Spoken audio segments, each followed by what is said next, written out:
I'm going to talk, I'm Simon Ward, I'm the Programme Director of the Visual Arts and Film degree. And I'm going to spend, it's probably about 30-40 minutes talking.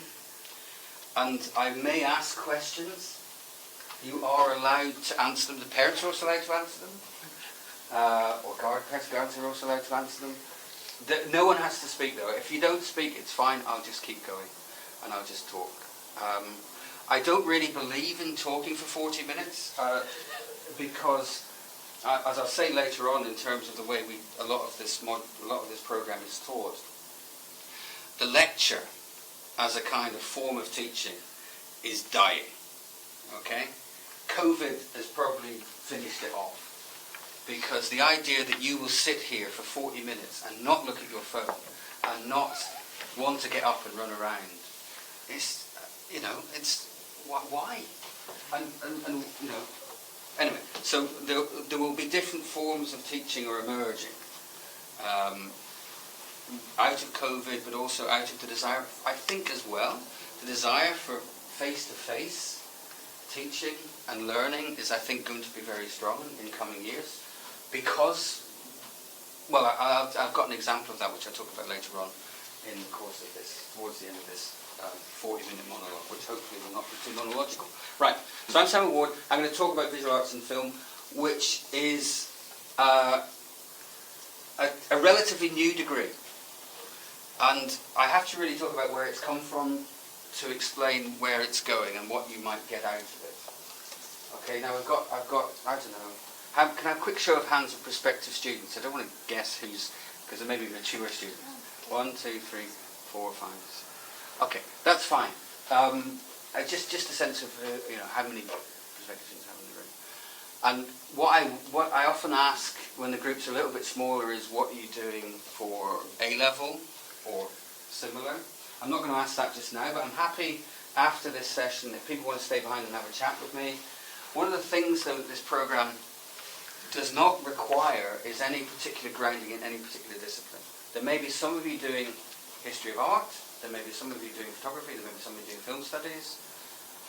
Those are all part of what we do in this programme, but none of them are requirements for studying. Whereas if you want to study English, you really have to have an English A-level. Okay? If you have an English A-level, that's a good grounding for doing this programme, as much as anything. Right. There are 3 basic, I'm going to describe them as pillars to this programme. On the one hand, there's film. I'm going to talk much less about film today. That's generally my area of, if I call it, expertise. But I'm going to talk more about the second area, which is the visual arts and visual culture, and that incorporates lots of visual media, photography, painting, architecture, performance art, wide range of materials. And then the third pillar is what I call the practice-based modules, and they have a particular direction which is pretty much optional, but students can follow a path which is more museum studies directed. We have in Durham fantastic museum resources at the Orient Museum or up on Palace Green, and we engage the colleagues who work in those museums to teach students some of the basic skills of curation and museum studies. As a way of understanding and broadening their understanding of what visual culture and what museums might be and what they might be for. So I'll talk more about the practice-based modules a little bit more, because they're I think, central to the philosophy of the programme as a kind of learning experience, but I'll come back to that a little bit later. So the programme emerged out of actually the School of Modern Languages. It was about 5, 6 years ago. A group of colleagues, there's about 10 of us who work in modern languages and are focused on visual material in our work, in our research, kind of got together and said, we've got a kind of critical mass of people who are all interested in visual material, and we're teaching them to language students who are not primarily interested in visual material. They're more interested in verbs. if they're interested in verbs at all. They don't. So why don't? Nothing against learning about verbs. I spent 20 years teaching verbs. My background is in German, in case you're worried. So basically, we have a group of colleagues who work in all sorts of geographical areas: Chinese, Japanese, Arabic, Hispanic studies, French, Italian, Russian, German. So what we have is an intellectual capacity which has global reach. And we're able to kind of flip the Anglo-centric bias of much humanities education and actually switch that around and get students not to think from a kind of Western centre perspective, but actually to shift that round and start thinking about it from a global perspective. And to have people who are often from these other places in the world teaching and talking about their own experiences. So, the programme has global reach and offers global perspectives. And that relates then to the kind of material we're dealing with here. I'm not going to entirely demonstrate that now, but I will. What I'm going to talk about now is really the second pillar, the visual arts, visual culture pillar. Is anyone here studying history of art currently? That's fine. So much better. I am not an art historian, and so the next little bit is always a little bit worrying for me, because if I do, any parents art historians? Right, okay, because I venture into territory which I kind of know a little bit about, but I could easily be found out on. So I've got 5 ever-expanding definitions of visual culture. And the first one is the simplest one. It's looking at visual arts and film and performance art across a range of cultures. And we can start in a very conventional fashion. And I'm not going to ask, have you ever seen this particular painting? It is in a certain world a very famous painting by Manet of a bar at the Folies Bergère from the late 19th century. And if we were doing standard history of art, there would be a certain set of approaches which we would apply to what period does it belong to, how does it fit into French national tradition of painting, what kind of brushstrokes we're dealing with here. Now once we're on brushstrokes, we're well beyond my area of competence. Also, this is not actually a painting, is it really? It's a digital image of something which originally is 96 centimetres by 1.3 metres. But it's a start. Well, how might we start asking questions about this? One of the questions which visual culture might ask is to ask the question of vision. What kind of vision is implied here? And one of the things that's always very striking about this particular painting is that the central figure seems to be looking back at you. You are being looked at. Okay? So there's a gaze coming out, but there's also a gaze which is going in from you onto this woman who's setting the bar. So that might be a place to start. And then but also, one of the things we try and teach students to do is to look at images closely. So there's some really interesting and weird things going on. So we've got in the top right hand side of the image, we have this male figure. Do you want to come down the... Sorry. No, that's fine. I've just kind of started my spiel, and you'll catch up. Okay. I'm sure you'll catch up as I go along.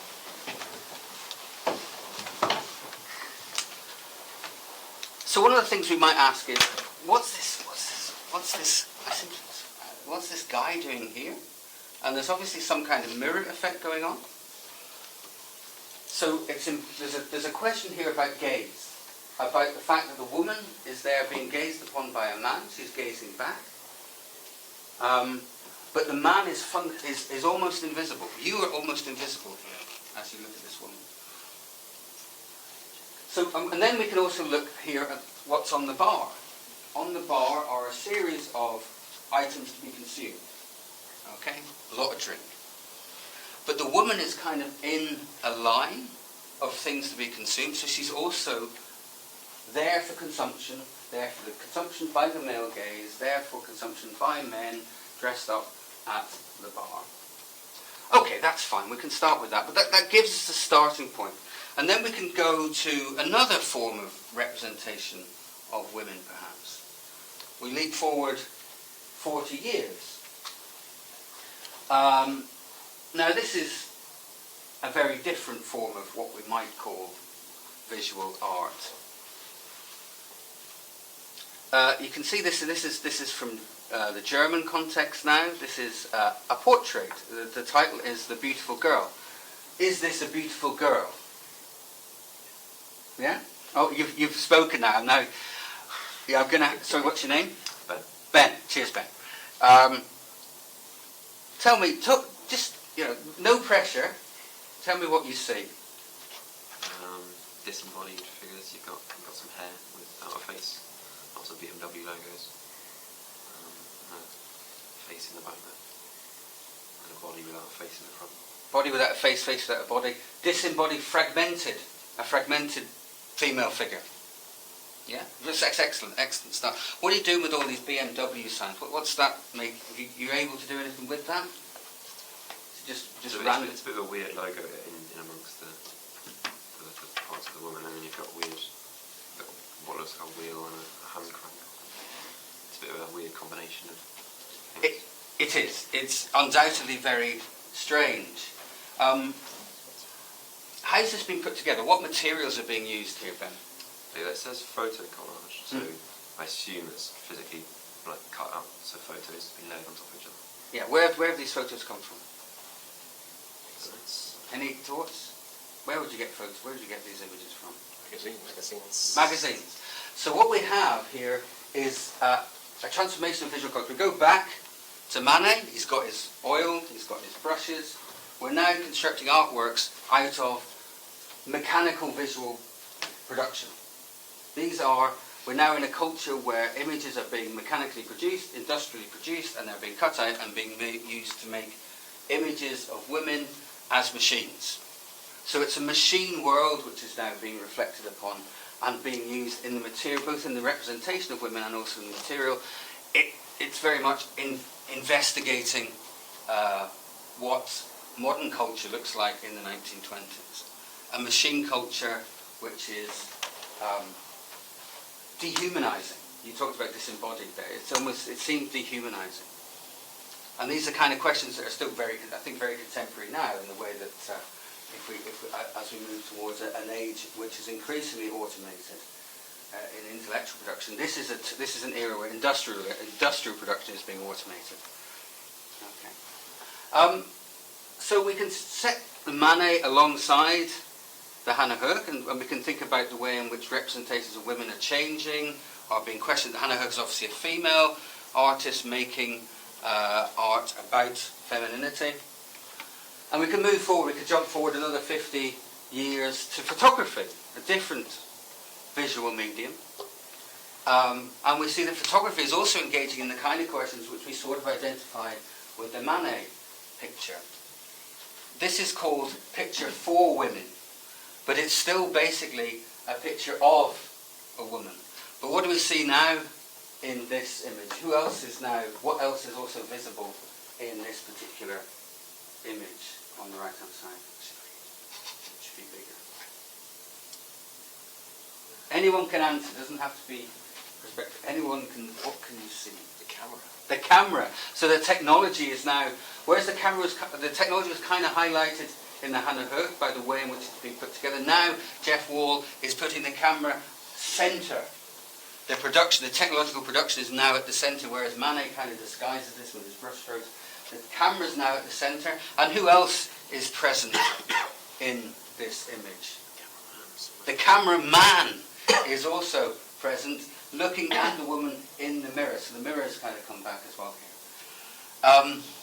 It's also very schematic. You want to learn anything about photography, there's an absolute schematism to the way in which these lines are being set up in the photograph as well. So we can trace across these three images, we can already begin to ask questions about how technology is used to represent women, how women are represented by men, how women seek to represent themselves. But we've moved beyond the kind of standard history of art painting perspective into a much broader understanding of what kind of visual media these questions about gender and identity and technology might be being asked. But that's only my first bit.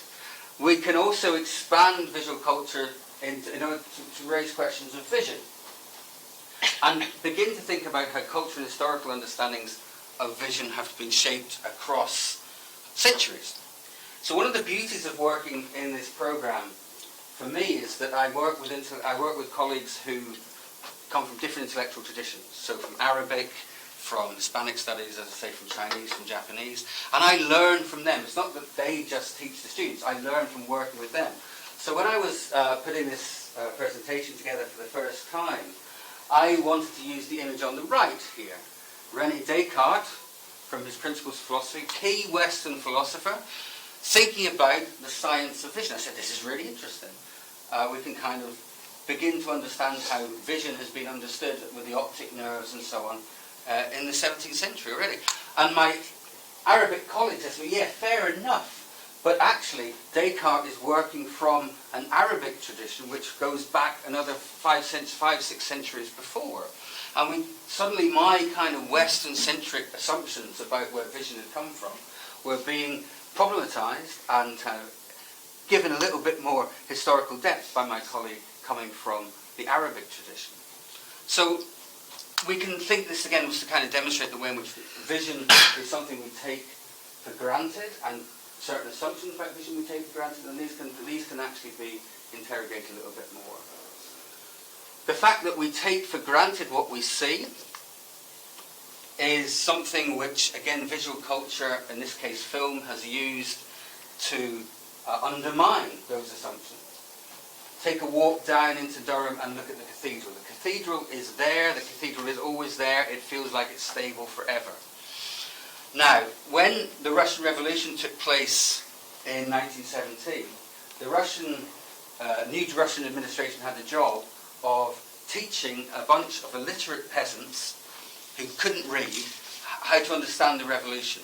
And what they tried to do was to change the way they saw the world, actually change the way they saw the world. So the stable buildings, in this particular clip from the Vertov, the stable buildings of the Russian Tsarist regime are suddenly seen to crumble in and break apart in the vision of the film itself. So vision can be used, visual culture can be used to change the way we actually see and understand the world we live in.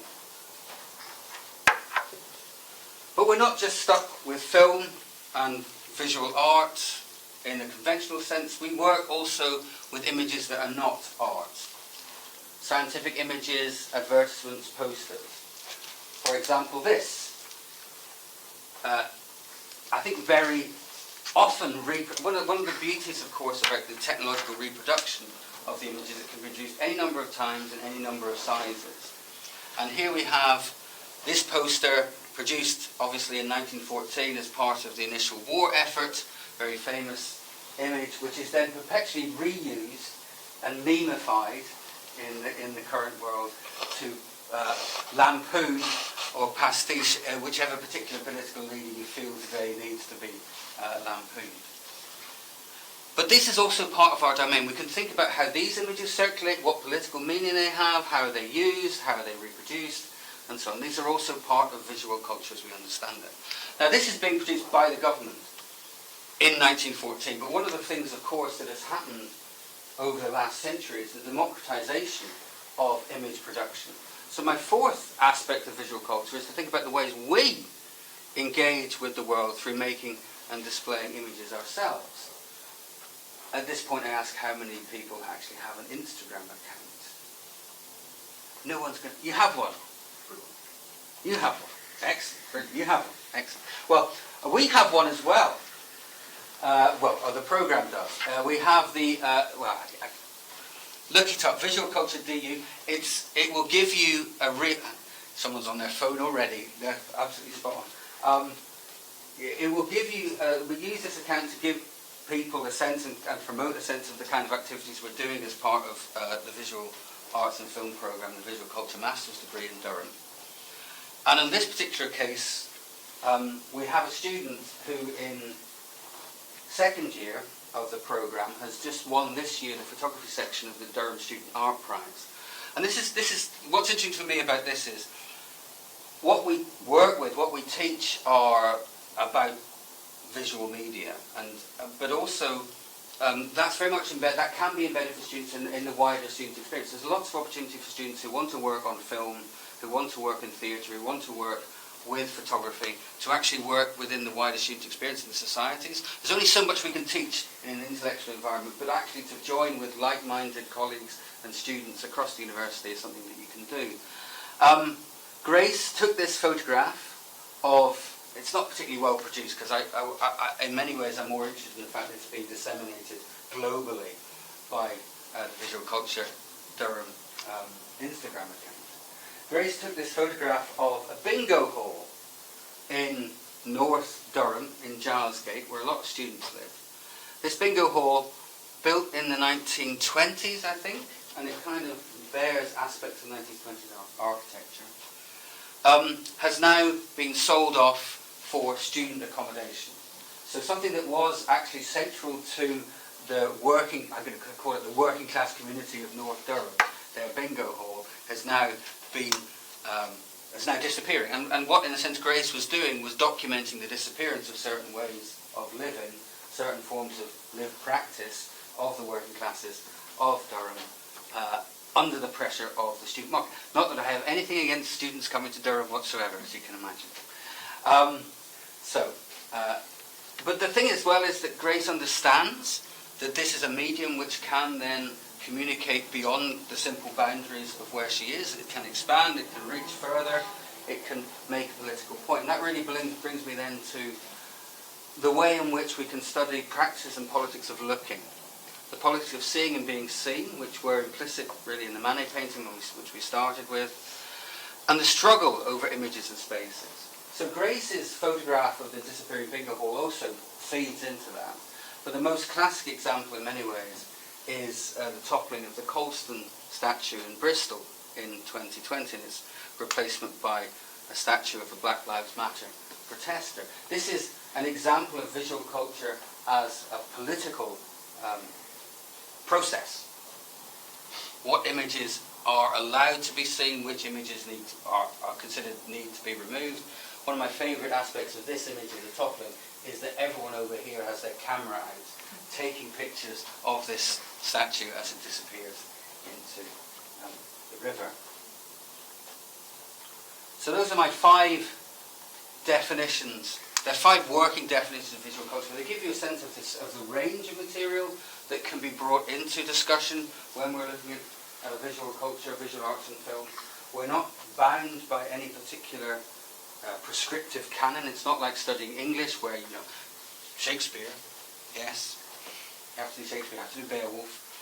We're not bound by that. The programme is very open in terms of the material you might want to work on, in terms of the material we will want you to work with.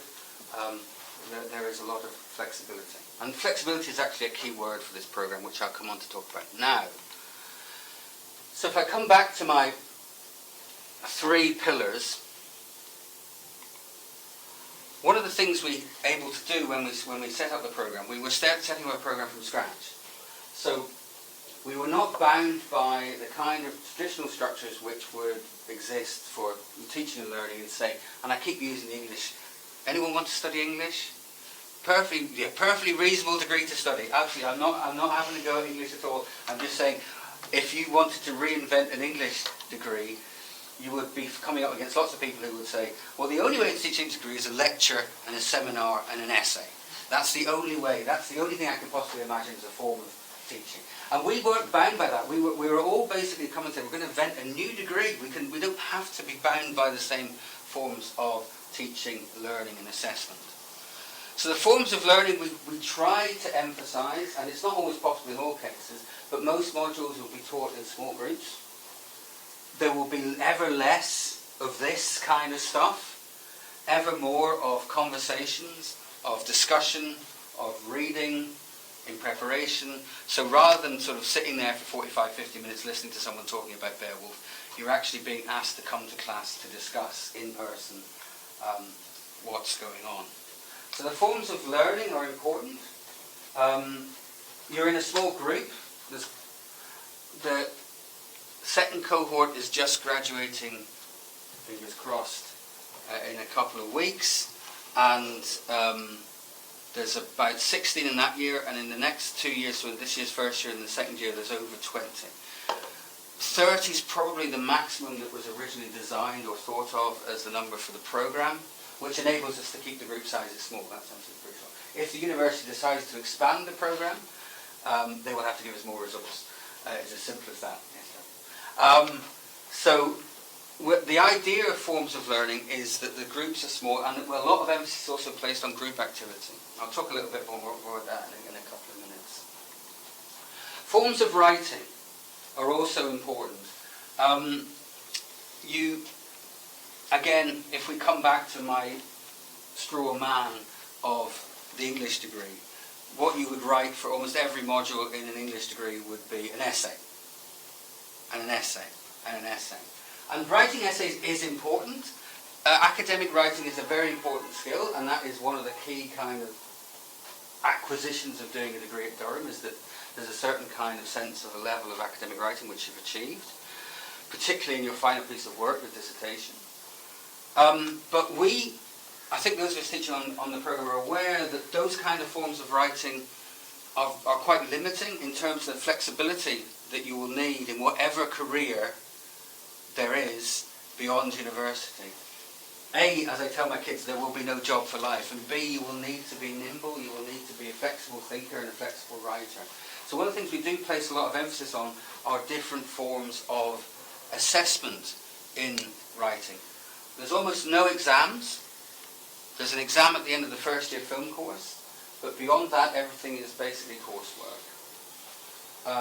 Because exams are terrible, they're like a lecture, they're a form of assessment which doesn't really test how well you can think. It's just a test of how much you can stick into your brain for 2 hours and splurge out on a piece of paper.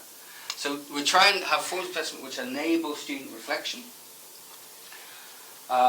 We also have forms of assessment which don't necessarily conform to very standard formats. So if you're taking the the second year Introduction to Museum Studies course, the assessment is actually the writing of a funding bid. So in other words, the kind of practical writing that would be required in that kind of environment. And it's that's a useful exercise anyway. We built in self-evaluation quite often into module assessments, so students have to reflect on their own learning, which is a very useful preparation for writing your own annual appraisal document when you've got a job in your local HR department. So there are various and innovative forms of assessment and writing and learning that we've built into the programme. I won't talk too much. I can answer questions about the specific modules themselves, but in a sense, these three pillars are founded in various ways. The film modules in first and second year are core, not or, as it says on the screen there. They're core, where they give you a grounding basically in approaches to film and film studies. The visual culture has currently a first year course as an intro, which kind of picks up and expands on and looks in more depth at the kind of questions I was beginning to frame in those images we were looking at a few minutes ago. And the curation modules offer a pathway through museum studies. We were aware that not all students coming in will necessarily want to follow that kind of pathway. It's an option which students can take, which may open their eyes to different forms of cultural engagement or working in the creative sector. It will give you a taste of that kind of thing. I'm going to skip over these just now. I'll come back to them in a minute. We have a number of non-standard modules. I'm going to talk about them. I've got images to associate with them, so I'll not just talk about them there. I'll show you the images as well. I might revise this slide. So the dissertation. I'll start with the dissertation is the final bit, and you're here. You haven't even done. Anyone finished their A levels already? Of course not. You're in year 11, aren't you? Year 12. 12. Of course you haven't finished. And sometimes for students who've already completed their studies.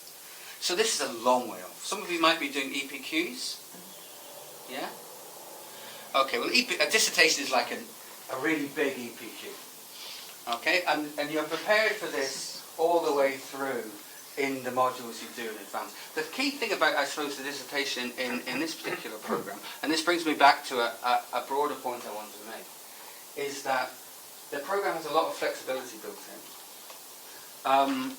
We offer visual arts and film modules across all 3 years, but we offer space for you to do other areas of intellectual inquiry beyond visual arts and film. So they'll tell you at some point in one of the talks, no doubt, that you do 120 credits every year, and so what that means is there is space for you to investigate other disciplines. If you've already done English A-level, it's often possible to do English as a first-year module alongside your visual arts and film. If that's particularly if you still want to continue doing English or history or whatever, or sociology, these are all options which are there. And the dissertation also offers you, and a couple of examples I want to bring up here, sort of show where students can go with their dissertations. So this is a dissertation this year by a particular student who did actually study liberal arts, but within that did the vast majority of her credits in visual arts and film, and then some work in geography. And so when it came to a dissertation, she said to me, I would really love to do something on land art.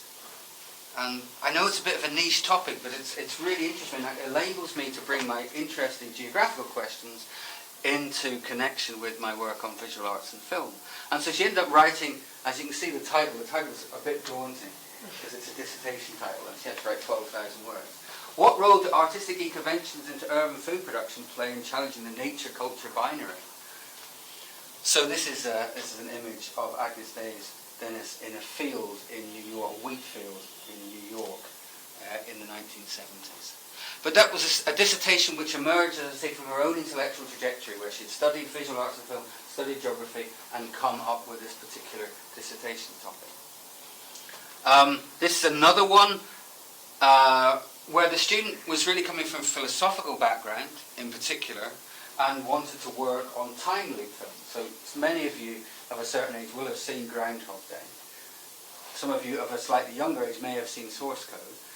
These are both time loops movies, and what Max did in his dissertation was think about the philosophies of time that are at work in these particular films, and wrote a really quite interesting dissertation on these two topics. He wanted to write about time as well, I told him he wasn't allowed to. And it worked, anyway. But there we go.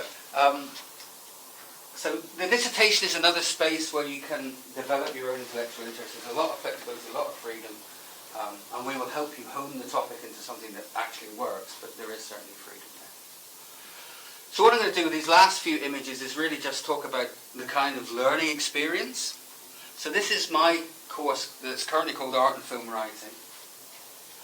And what the students do in this course is learn about different registers. So again, I think this is absolutely crucial, that students nowadays learn not just to write essays, but also learn how to write how to understand different registers and write for different audiences. So in this course, students learn how to write film reviews, they learn how to write reviews of exhibitions, they learn how to generate a podcast about, well, currently the way I did this year it was about northeastern photography, photography of the northeast. All that involves group work, which is an absolutely central part of any kind of learning experience, particularly for a generation which have spent much of their time in their bedrooms on Teams. Actually being in a room with other students is a really beneficial experience and a really good learning experience in lots of ways. So that's art and film writing. Digital Skills, which is a course we run in second year, is a course which reflects upon what the digital is doing to our conception of what it means to be a human these days, but also gets students to think about how digital skills might be used for other purposes, other pedagogical purposes. So we actually have a colleague who teaches on this module just now who works on game design, which sounds very contemporary to me, and I'm not going to pretend I understand exactly what she's doing, but what she does is absolutely central to what we do in this program. So rather than, when we talk about game design, we're not going to teach you how to code, okay? because that's a particular skill which is fine, but unless you have the intellectual content to, in the first place, then coding, what are you going to code if you don't actually have a really good idea? So what the students have to do is design a game with an educational purpose. Now, what they then do is produce mood boards and intellectual conception, and they're marked on the intellectual conception. How much intellectual labour is at work here? What is the quality of the idea? Not the quality of their ability to draw. Okay, so there's quite a distinction here between the mood board being produced on the left and the kind of slightly handmade illustrations on the right. But both of these got first-class marks because the intellectual content that's going alongside the images was coherent and interesting. And I think that kind of is a key point for me about what we're trying to achieve here. And it relates then also to the filmmaking module as well, which is a module we run in final year. That we're trying to give students the intellectual skills to produce interesting content.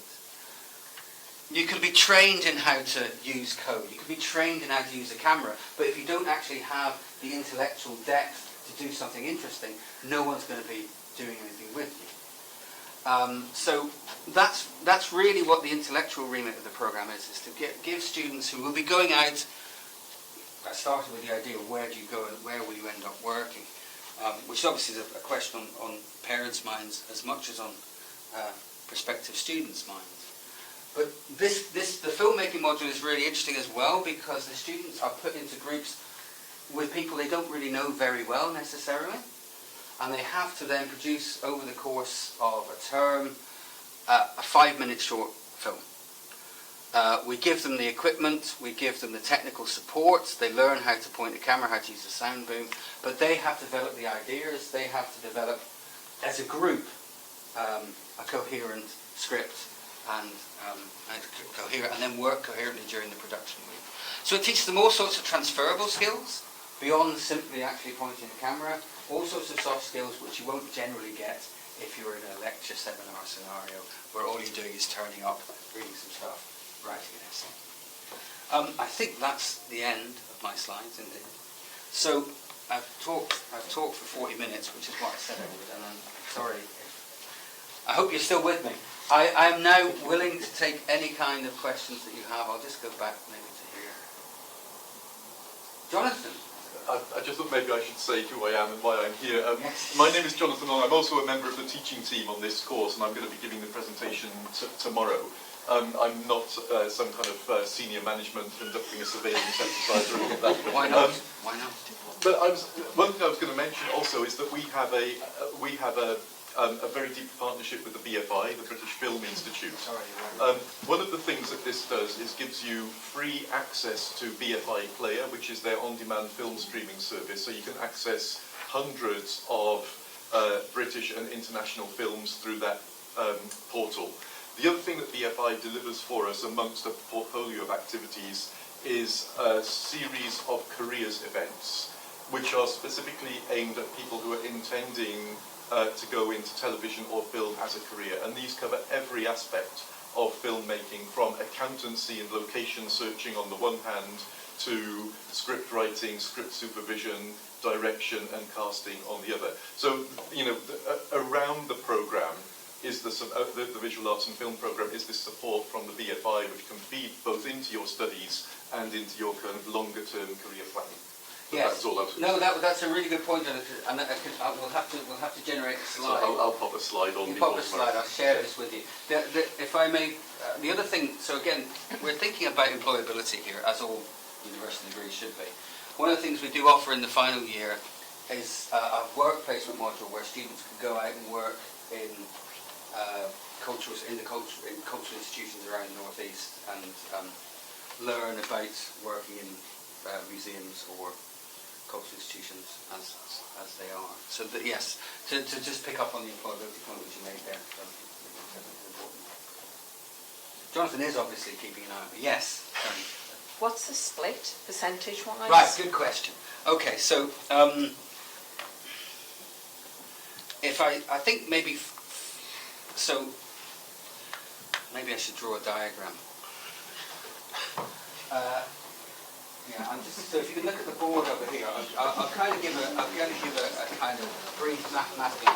So let's say you have 120 credits each year, yeah? So you've got 3 years, 120 credits each year. Film would account for 20, and then almost as many as you want in the final year. In visual culture, arts, currently, and this is always slightly under revision, probably 40 in first year, and yes, and then we've got, if we go for the museum, we talk about the museum, so there would be 20, I think that's right. So there's the split in the first year. You've also then got 40 credits left over to take elsewhere. Okay, so you can take, if you're particular, so there are modules, say, in classics or in archaeology, which would be visual related, and we would kind of recommend certain modules which would have more visual. Could you take those 40 in one of the 3 areas that you've just talked about there? So like you could do 60 in film, let's say, rather than 20? Not in the first year, because we don't really have more options in first year. But certainly in second year, there would be, again, I'm kind of making this up on the hoof, it's probably 20, 40, and then that would leave you with another 40, and there are film options taught in other departments, so particularly in other language areas, so in Chinese cinema, Middle Eastern cinema, Italian cinema is an option as well, so there are cinema options which exist in other parts of the programme. We are going to be expanding provision of these areas. As I say, the numbers are growing, and there will be expansion, but at this point in time, this is currently how it sits. In final year, 40 credits are taken up with your dissertation. That can be film. There's the filmmaking module, which is 20. There's another module, which is another film option module, which is 20. So you could be looking at 80. So you're able to inflect. Yeah. I think that the answer. It's very flexible, isn't it? Yeah. Yeah. No, the idea, and again, there are more film modules in the final year taught in other departments. So you can inflect the degree in one way or other. It's not a film studies degree. The first thing to say, it's not a history of art degree. It's not a film studies degree. It's wanting people who are willing to kind of work across these disciplines and see how they feed into each other. But certainly, I mean, again, it's a shame I don't have my student ambassador here. I had a student I had last year who was a part of the first cohort to graduate. She was very much interested in film, and that was actually, she would have been the ideal person to answer that, because she put together a curriculum which in the final year was like at least 80 credits of film, at least, and probably 100 actually when it comes down. So there are ways in which you can kind of shape it. Any more questions?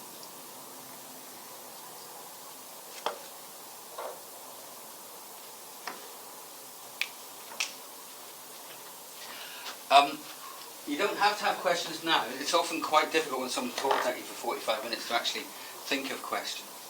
So what I will give you, I will give this to the prospective students rather than the parents, although the parents could steal these off you. If you have any questions, feel free to email me. Okay? You may find it difficult to find information about the programme on the website, in which case you should definitely email me and I will direct you to the right place. Okay? You should be able to find information about the modules I've kind of talked about there on the website. I would certainly hope so. We're also going to be, I'm going to be doing some kind of promotional work with some of the students over the summer to get them to talk about, because it's much more interesting to hear from the students than it is to hear from me, because I just teach it. What does it mean to actually experience it?